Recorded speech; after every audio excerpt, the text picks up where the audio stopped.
Silence is the most terrifying weapon. For 2 years, I swallowed the sarcasm and the gold digger label my husband's arrogant son slapped on me. He thinks I am a mindless decoration clinging to his family wealth.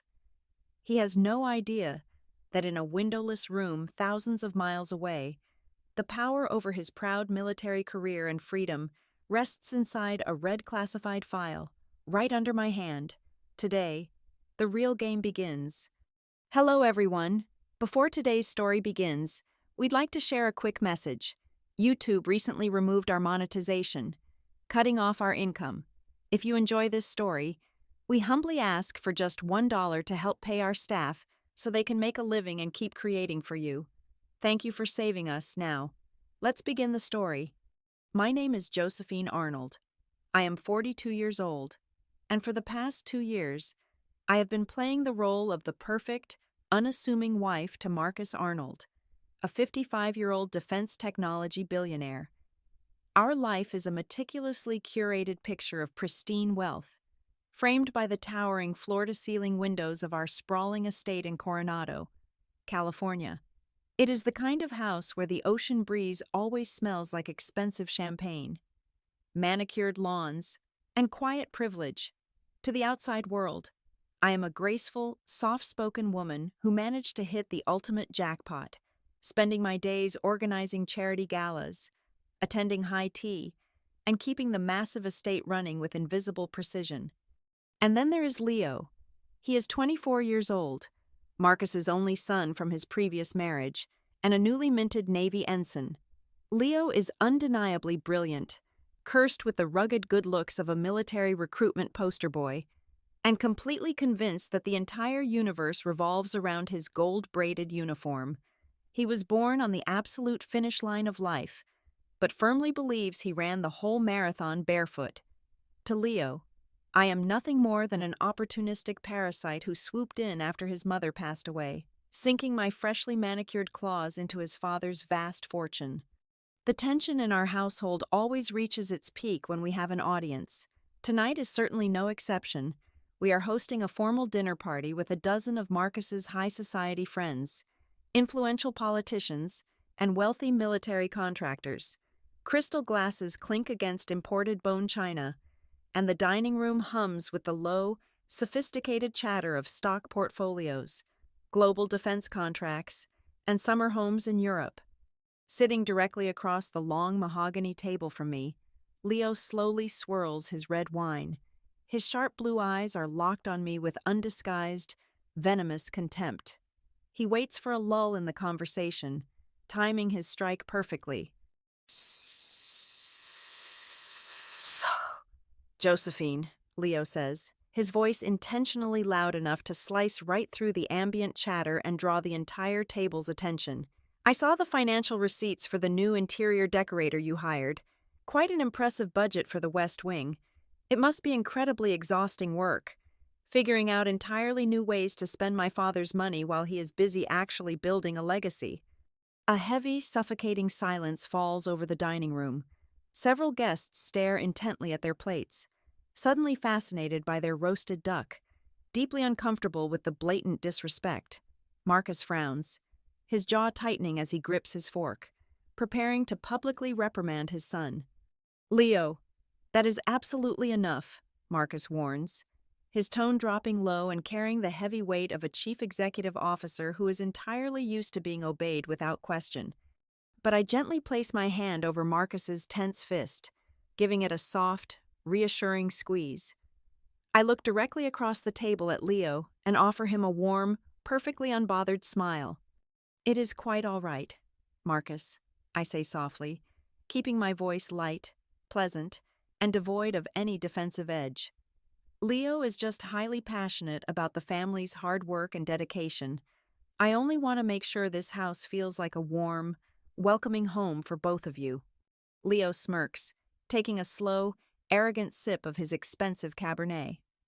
He leans back in his plush leather chair, thoroughly satisfied with his performance.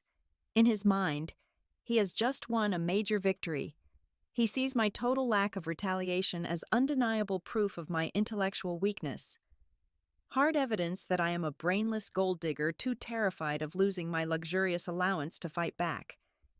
He truly thinks I am nothing more than a decorative vase, hollow, pretty, and entirely fragile. What Leo does not know, what absolutely no one sitting at this gleaming mahogany table could ever begin to fathom, is that my harmless administrative job in the city is a carefully constructed, bulletproof lie. I do not arrange boring files, answer phones, or organize corporate calendars. I am the Senior Investigative Director at the Naval Strategic Cybersecurity Surveillance Bureau. We go by the acronym FONS. My actual profession involves hunting down the most dangerous high-tech criminals, international traitors, and data thieves hiding deep within the United States military apparatus, while Leo plays a junior soldier on his base, loudly bragging to his friends about his low-level security clearance. I am the apex predator lurking in the digital shadows, holding the master keys to the very systems he worships. Hours later, the wealthy guests have all gone home, and the massive mansion is dead quiet. The hallway clock chimes, marking 4 in the morning. I slip out of my delicate silk nightgown and dress in a sharp, tailored dark suit, leaving the multi-million-dollar oceanfront estate behind in the dark. I climb into a modest, unassuming sedan. I drive away from the luxury of Coronado, navigating the empty fog-covered freeways until I reach an unmarked, heavily fortified concrete building in the industrial sector of downtown. I swipe my top-tier encrypted clearance badge and step confidently through the heavy, reinforced steel doors.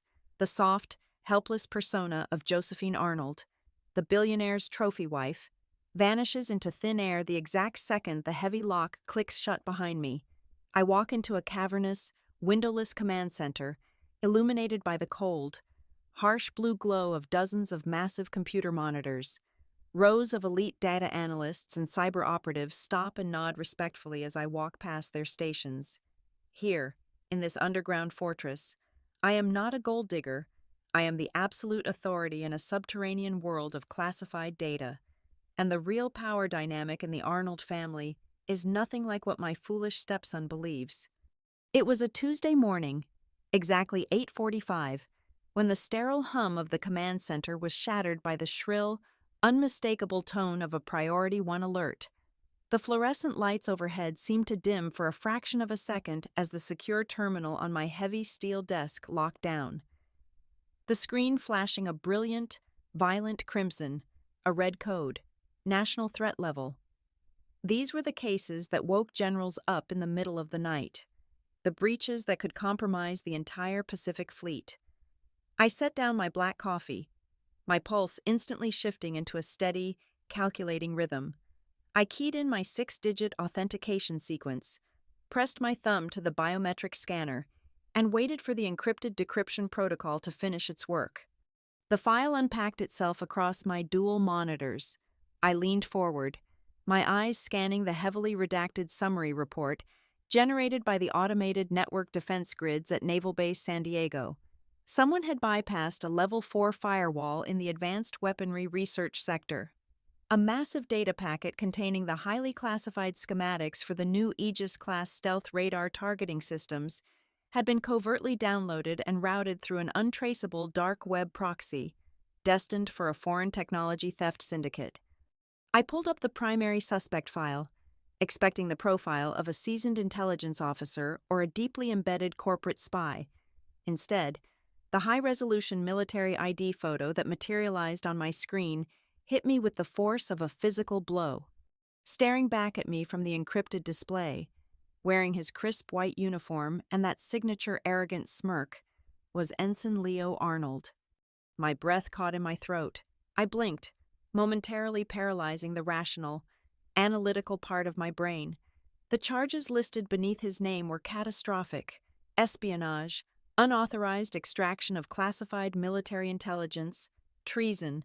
If convicted in a federal military court, he was looking at life imprisonment in Leavenworth, perhaps worse, and the complete, utter annihilation of the Arnold family legacy. For a long, dangerous minute, a dark, seductive thought slithered into my mind. Absolute power was sitting right here at my fingertips, For 2 agonizing years, I had swallowed every insult, every condescending glare, and every venomous remark Leo had hurled at me in front of his father and their high society friends. He had painted me as a worthless gold digger, a parasite feeding off his family wealth. All I had to do was nothing.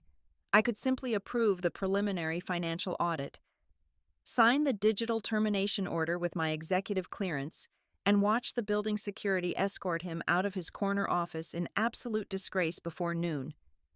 The ultimate revenge was practically gift-wrapped, requiring zero effort on my part. The irony was incredibly sweet. The boy who thought I was a brainless trophy wife had just handed me the exact tool to dismantle his entire empire. But the cold, unyielding iron of my professional ethics quickly crushed the vengeful fantasy. I am not a vindictive socialite. I am the senior investigative director of Fonz. My loyalty is to the absolute truth, no matter how much I personally despise the subject of the investigation. I picked up the encrypted red phone on my desk and dialed the secure line to the Director of Naval Intelligence. "Director, this is Arnold," I said, keeping my voice entirely stripped of any emotion. "I am taking point on the San Diego radar breach. I want full operational control, and I am invoking the Phantom Protocol. No one at the base, absolutely no one in the chain of command, is to know the identity of the lead investigator.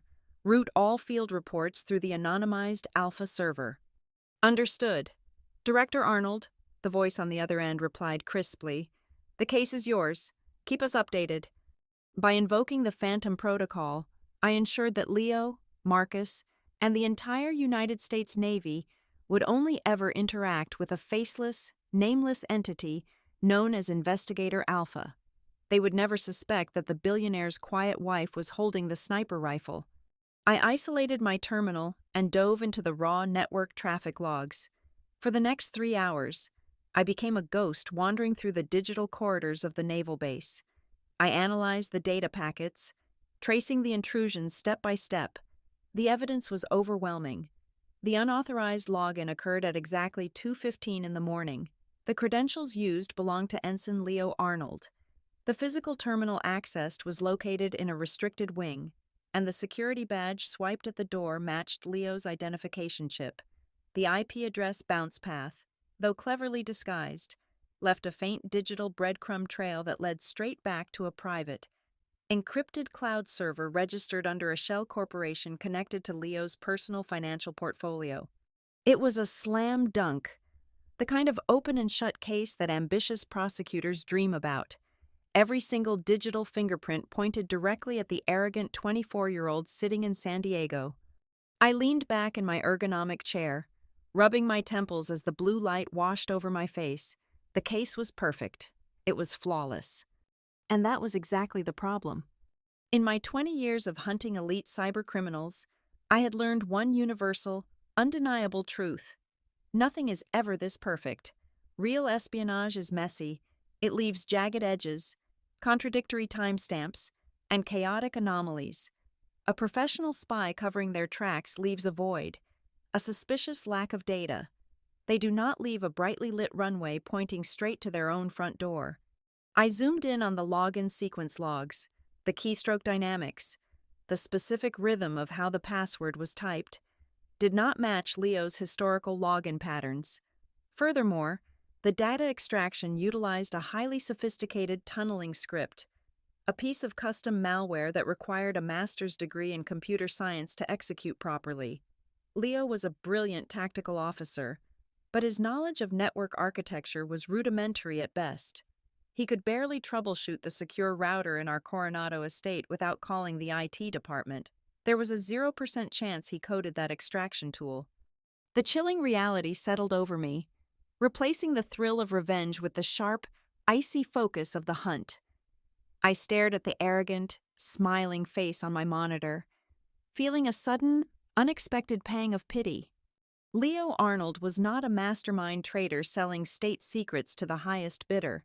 He was a blind, arrogant fool who had just walked straight into a meticulously designed slaughterhouse. Someone with deep access, someone who understood the system intimately. had stolen the radar schematics and carefully painted a massive red target on the back of the most obnoxious, easily manipulated junior officer on the base. My stepson was not the villain of this story. He was the scapegoat, and whoever set him up had made one fatal miscalculation. They had no idea who was reviewing the files. That weekend, the heavy mahogany doors of our Coronado estate swung open, but the young man who walked through them was practically a stranger. Leo returned home on Friday evening, but his usual swagger was entirely gone. The confident, chest-out posture of a golden boy had collapsed into the rigid, jerky movements of a cornered animal. The air in the house immediately thickened, turning suffocating and tight. Dinner was served promptly at 8 o'clock, but the vast dining room felt like a shrinking cage. Leo completely ignored his perfectly seared steak. Instead, he poured himself a third glass of neat bourbon, his hands trembling slightly as the crystal clinked against the bottle. He kept his encrypted mobile phone next to his plate, his bloodshot eyes darting toward the blank screen every few seconds. He knew the snare was tightening around him. The phantom protocol I had initiated meant the Naval Criminal Investigative Service had quietly frozen his security clearance and placed him under covert surveillance, pending the grand jury summons. He could feel the invisible crosshairs on his back, but he had absolutely no idea who was holding the rifle. Fear is a fascinating poison. In weak men, it often masquerades as rage, desperate to mask his sheer, unadulterated panic. Leo desperately needed a punching bag. As usual, he chose the easiest target in the room. "Are you just going to stare at me while I eat? Or do you have another interior design project to pitch to my father?" Leo snapped, his voice rough and slurring slightly from the heavy liquor. "Because I am really not in the mood to listen to how exhausting your country club luncheons are today." Marcus slammed his heavy silver fork onto the table, the sharp metallic crack echoing off the high ceilings. "Watch your tone, Leo. I will not tolerate you speaking to my wife that way, especially under this roof." Leo let out a harsh, bitter laugh, running a shaking hand through his perfectly styled hair. "Your wife, right. Let us be entirely honest for 1 second. Dad, she is nothing but a cheap gold-digging woman who could never, in a million years, comprehend the suffocating pressure of people actually doing great things. She plays house while the rest of us carry the weight of the real world on our shoulders." Marcus's face flushed a deep, dangerous crimson. He pushed his chair back, fully prepared to throw his own son out of the house. But before Marcus could stand, I reached out and wrapped my fingers firmly around his wrist. I applied just enough pressure to anchor him, offering a serene, placid smile. "It is completely fine, Marcus," I said softly, my voice flowing like cool water over a burning bridge. "Leo is clearly under an immense amount of stress from his duties. We should be supportive." I turned my gaze back to my stepson. The frightened 24-year-old thought he was looking at a submissive, brainless housewife. He did not realize he was staring directly into the lens of a federal interrogation. I shifted my posture, adopting the exact calculated, non-threatening body language I used when breaking down hostile suspects in the black rooms of my agency. "You do look incredibly exhausted." "Leo," I murmured, tilting my head with feigned, gentle sympathy.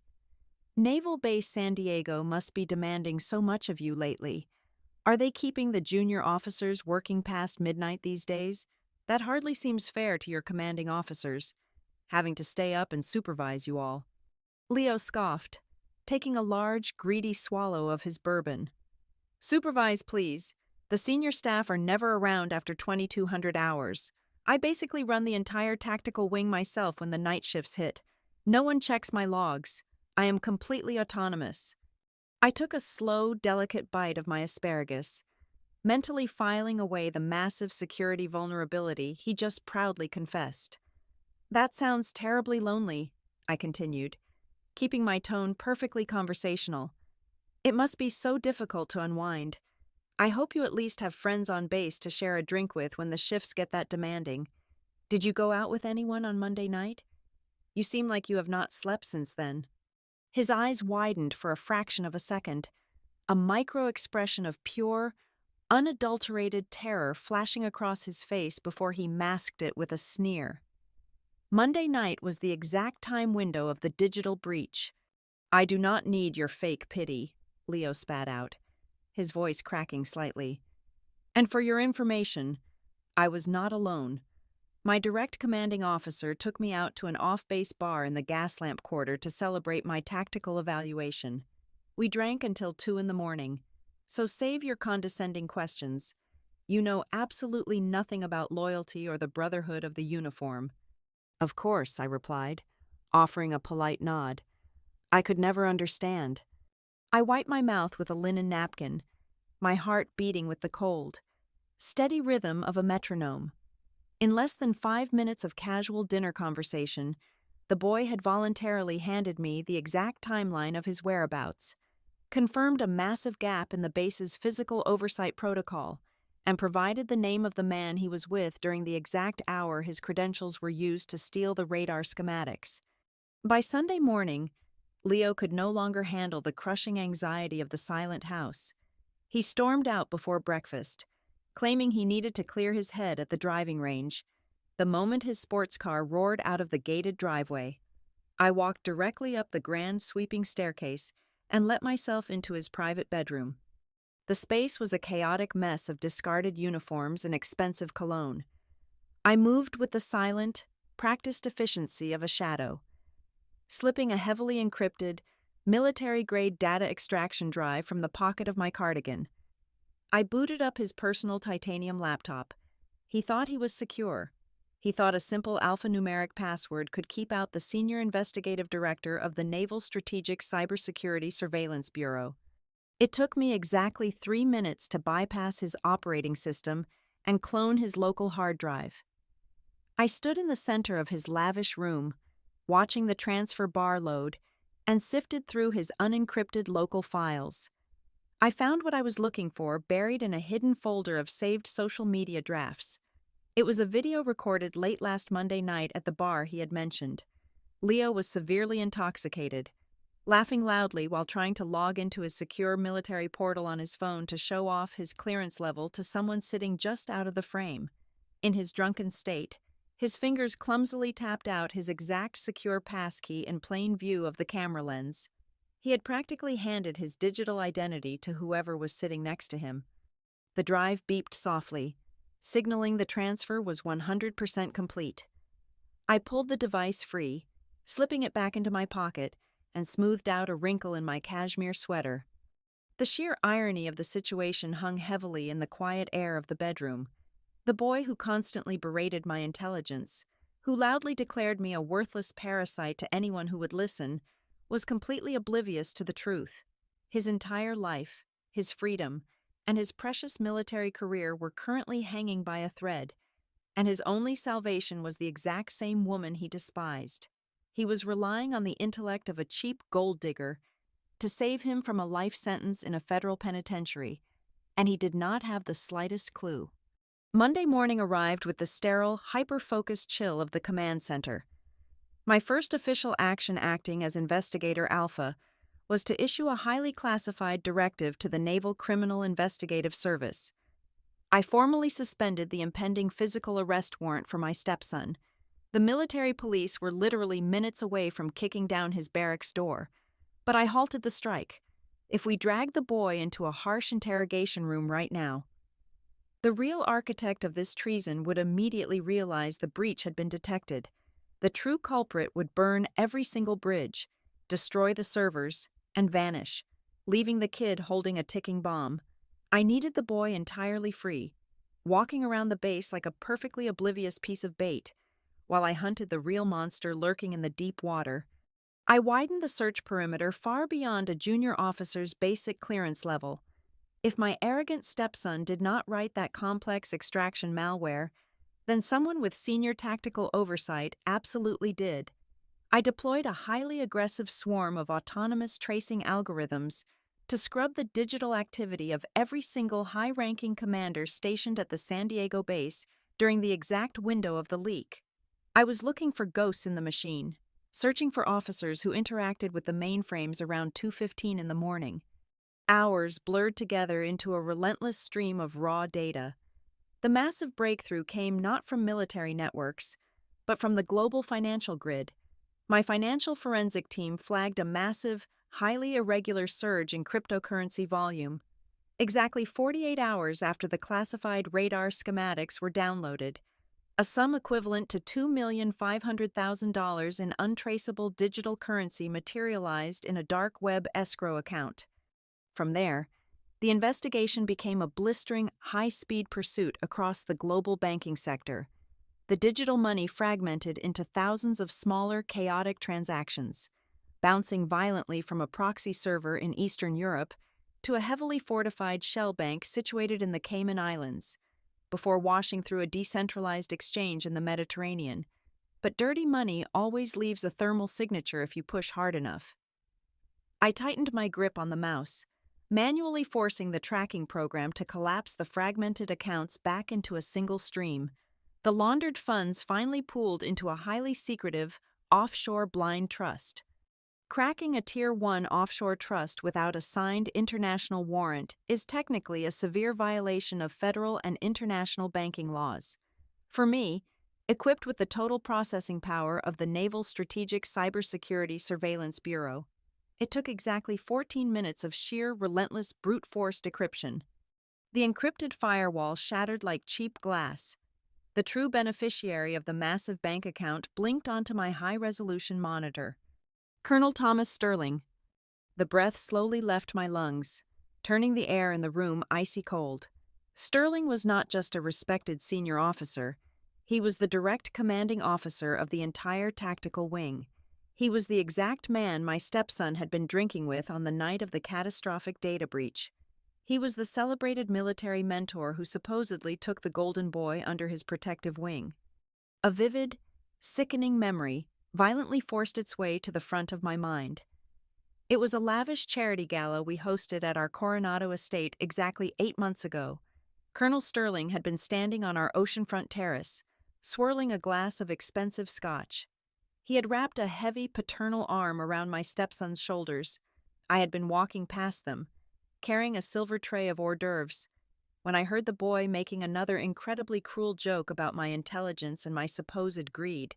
Instead of correcting his junior officer's blatant disrespect, the esteemed colonel had let out a booming, encouraging laugh, clinking his heavy glass against the boy's drink.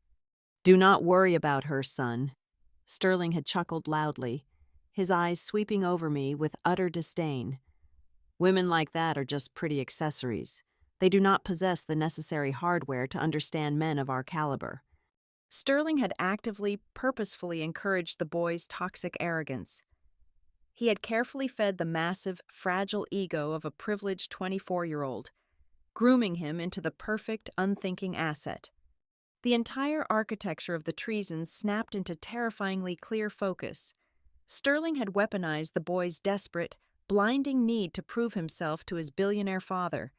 Over the past 6 months, the colonel had been quietly assigning his junior officers special, completely off-the-books tactical evaluations. He had convinced the gullible kid that he was executing elite, covert operations that required bypassing standard security protocols. He made the boy feel like a highly trusted maverick. In absolute reality, Sterling was methodically teaching his scapegoat exactly how to punch massive, undetectable holes in the base's internal security grid. Once the boy had unknowingly compromised his own digital perimeter, leaving his access codes widely exposed during that drunken night in the gas lamp quarter. Sterling simply walked right through the open door. The colonel used his subordinates' hijacked credentials to download the national threat level data, sold the Aegis-class radar schematics to a foreign syndicate, and safely secured his $2,500,000 retirement fund. It was a flawlessly evil masterpiece of manipulation. My hand hovered over the red encrypted phone on my desk. I possessed enough circumstantial evidence to order an immediate, heavily armed raid on the colonel's private quarters, but a cold, calculating logic stopped my fingers from dialing the strike team. Sterling was a highly decorated war hero with 3 decades of deeply entrenched political connections in Washington. If I struck right now, The silver-tongued colonel would instantly hire a massive legion of aggressive military defense attorneys. They would look at the digital footprints, point directly at the undeniable, hard fact that the junior officer's credentials were used, and scream to the press that their noble client was being viciously framed by a rogue, incompetent subordinate. The military tribunal would take the sworn word of a respected commander over an arrogant, undisciplined kid every single time. Sterling would walk completely free, keeping his millions, and the boy would spend the next 50 years rotting in a tiny concrete cell at Leavenworth. Logic dictated that I could not simply arrest an apex predator based on digital shadows and money trails. I needed the man to definitively, irreversibly incriminate himself in broad daylight. I needed to build a trap so tight, so impeccably constructed, that all the high-priced lawyers in the world could not find a single crack to slip through. The frantic hunt in the dark was officially over. It was time to start building the executioner's block. I could have easily intercepted the arrest warrant, but granting salvation without suffering breeds absolutely no wisdom. My stepson needed to burn entirely to the ground before I could pull him from the ashes. At exactly 9 o'clock on Wednesday morning, I authorized the legal division of the Naval Strategic Cybersecurity Surveillance Bureau to issue an official military summons. This was not a covert, polite inquiry. It was a formal, terrifying grand jury subpoena carrying the full, crushing weight of the federal government. The crisp, heavy legal envelope arrived via 2 stern military police officers at our Coronado estate just past 2 in the afternoon. When Leo broke the thick wax seal and read the devastating charges, the golden world he knew violently disintegrated. He did not yell. He did not break any furniture. The sheer suffocating gravity of treason charges crushed his spirit instantly. By the time I returned home from my administrative cover job at 6 o'clock, the massive house was functioning like a morgue. Marcus was frantically pacing back and forth in his private study, shouting desperately at high-priced defense attorneys on his secure phone. Leo had locked himself deep inside his lavish bedroom, standing quietly in the darkened hallway. I pressed my ear against the heavy oak wood and heard a sound I never thought the arrogant boy was capable of making. He was weeping. It was the raw, ugly, hyperventilating sob of a completely broken man who finally realized his entire glorious future, his freedom, and his proud family name were completely obliterated. The untouchable golden child had finally met the real world. At exactly 11 o'clock that night, the oceanfront estate finally fell silent. I brewed a cup of chamomile tea and walked slowly up the grand, sweeping staircase. I did not bother knocking. I used a brass master key to unlock his bedroom door and stepped inside. The room was shrouded in total darkness, smelling faintly of stale alcohol and sheer panic. Leo was sitting on the floor in the far corner, his knees pulled tightly to his chest. His eyes were violently swollen, and his handsome face was a pale, terrifying mask of pure despair. When he saw me standing there holding the delicate porcelain cup, a desperate, hysterical anger flared in his bloodshot eyes. "Get out," Leo choked out, his voice hoarse and shattered. "Did you come up here to gloat, to laugh at me? You finally get exactly what you want. The parasite wins. I am going to a federal prison for the rest of my life, and you get the whole estate to yourself, so just leave me alone." I did not flinch at his venom. I walked smoothly across the plush carpet, set the steaming cup of tea onto his mahogany nightstand, and looked down at him with an expression of absolute, freezing calm. I let the silence stretch for 5 agonizing seconds, letting the weight of the moment press down on his fragile shoulders. "Arrogance is just a shield for the weak," I said, my voice sharp enough to cut solid glass. "Now wake up." I did not wait for a single word of response. I turned my back on his pathetic, confused face, walked straight out of the room, and let the heavy door click securely shut behind me. The psychological demolition was complete. The boy was ready to be rebuilt. Leaving him alone in the dark, I drove straight back to the underground bunker. The climax of this hunt required surgical precision. I logged into the primary mainframe and deliberately fabricated a glaring administrative loophole in the preliminary indictment file. I subtly altered the timeline of the digital breach, creating a highly specific 30-minute blind spot in the network surveillance logs. If the real culprit looked at this doctored file, they would instantly realize that the military prosecutors lacked the absolute final piece of forensic evidence needed to securely lock the kid away forever. Then, using a highly classified ghost protocol, I leaked this intentionally flawed indictment directly into the encrypted command server monitored by the senior tactical staff. I sat back in the cold, blue light of my monitors and waited for the rat to smell the cheese. My target was intensely arrogant, but he was also a seasoned survivor. When Colonel Sterling saw the leaked document, he would panic. He would realize that if the kid went to trial with a weak case, a smart defense attorney might uncover the hidden anomalies. The colonel needed an airtight conviction to protect his own skin. He needed to physically insert the final, damning piece of fabricated evidence into that artificial blind spot I had just created. At exactly 3:45 in the morning, the proximity alarm on my terminal flashed a brilliant yellow. The bait was taken. A heavily encrypted, high-level administrative account breached the file system. It was Sterling. He was logging into the compromised sector from his private, off-base residence, assuming he was operating under total digital cover. I watched the live feed as his cursor moved swiftly across the screen, locating the central data repository.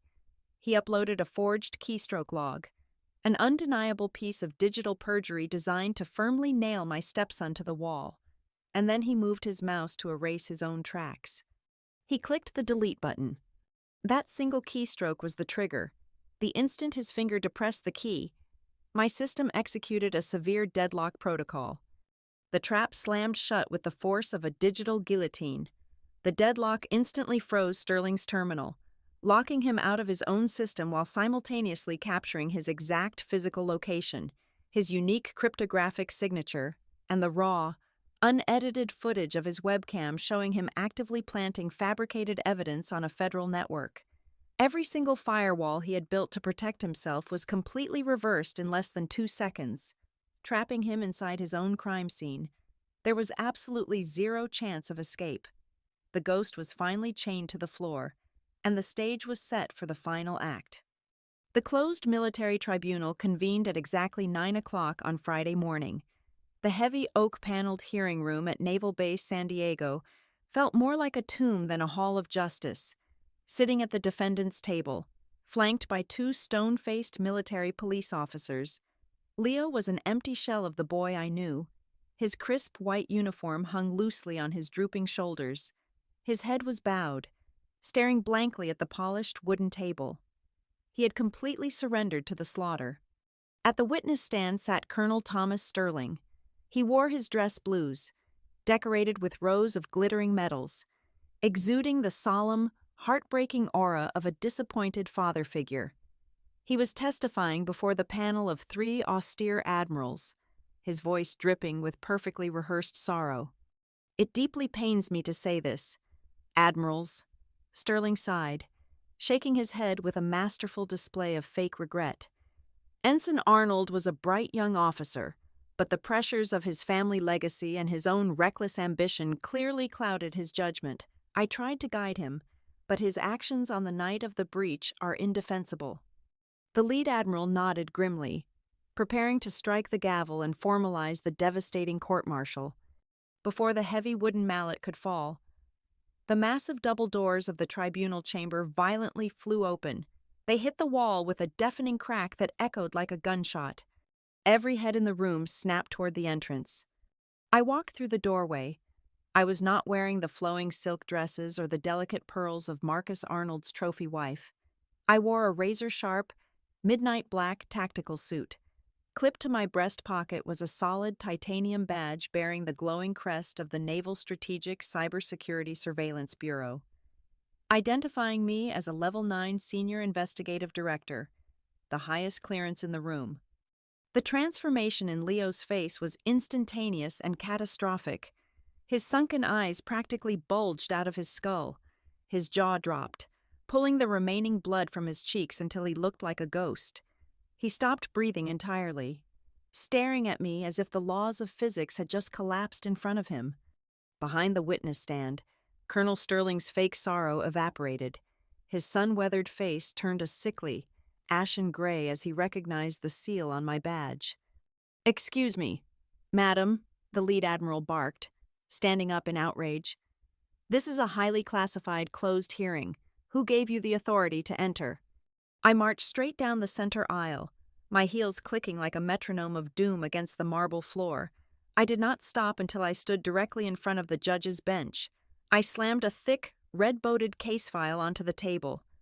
"I am Director Arnold," I announced, my voice booming through the cavernous room with absolute, unyielding authority. "And I am taking official command of this tribunal under the Phantom Protocol. The man sitting at the defense table is entirely innocent of treason. The man sitting at the witness stand is a traitor to the United States Navy." The room erupted into stunned chaos.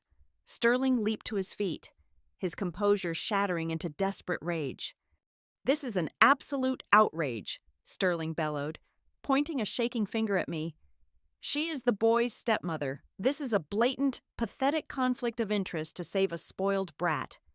I turned to face the colonel, pinning him down with a gaze so cold it could freeze the ocean. "On Wednesday morning at exactly 3:45, I said, projecting my voice so every single officer in the room could hear his execution. "You logged into a restricted command server from your private residence. You attempted to upload a forged keystroke log to frame Ensign Arnold. In doing so, you triggered a deadlock trap I set specifically for you. We captured your biometric signature, your exact IP address, and a live video feed of your face as you planted the evidence." Sterling opened his mouth to speak, but only a pathetic, choked gasp came out. "We also cracked the Tier 1 offshore trust in the Cayman Islands," I continued relentlessly, stepping closer to him. "We have the exact receipt for the $2,500,000 in cryptocurrency you received from a foreign syndicate in exchange for the Aegis radar schematics. You groomed this junior officer, forced him to create security vulnerabilities under the guise of special training, and then stole his identity to cover your own treason." I looked back at the panel of stunned admirals. "The full, unredacted forensic report is in the file. Read it." The lead admiral flipped open the red folder, his eyes scanning the undeniable, ironclad proof. The color drained from his face. He looked up, his gaze locking onto Sterling with sheer disgust. "Guards," the admiral ordered, his voice trembling with fury. "Take Colonel Sterling into custody immediately." Two massive military police officers grabbed the struggling, cursing colonel, slapping heavy steel cuffs over his wrists. They dragged him out of the chamber. The grand, untouchable hero was reduced to a screaming criminal in less than 5 minutes. The admirals officially dismissed the charges against Leo, apologizing profusely for the failure in their command structure. They cleared the room, leaving only 2 people behind in the deafening silence of the grand hall. Leo remained slumped in his chair. The emotional whiplash was too severe for his body to process. He slowly looked up at me, the woman he had relentlessly mocked for 2 years, the woman he called a brainless gold digger. Tears freely streamed down his face, dropping onto his white uniform. For the first time in his privileged life, the arrogance was entirely gone, replaced by profound, humiliating shame. "Josephine," Leo stammered, his voice breaking into a ragged sob. "I am so sorry. I am so unbelievably stupid. I thought you were just a parasite.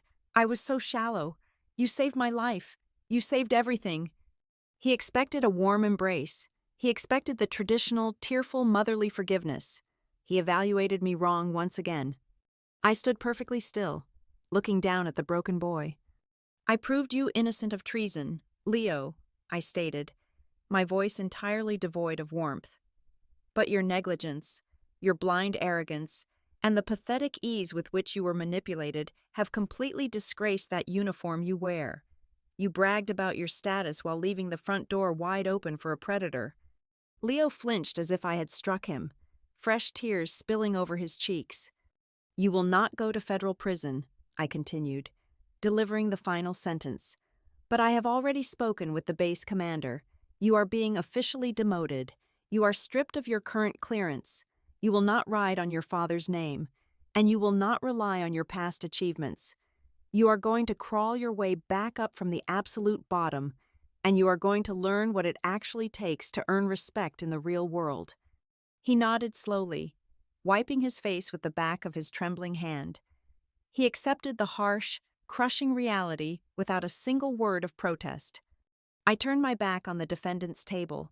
I walked toward the heavy double doors, my footsteps echoing in the quiet hall. There was no cruel, bloody revenge. There was only the brutal, unapologetic truth. It remains the strongest weapon ever wielded by a woman the world mistakenly chose to underestimate. Thank you so much for listening to today's story. We hope you enjoyed it. As an ad-free channel, your support is what keeps us alive. Please support Maya Revenge Stories with just $1 via the QR code on the screen, or click the link in the description box or pinned comment.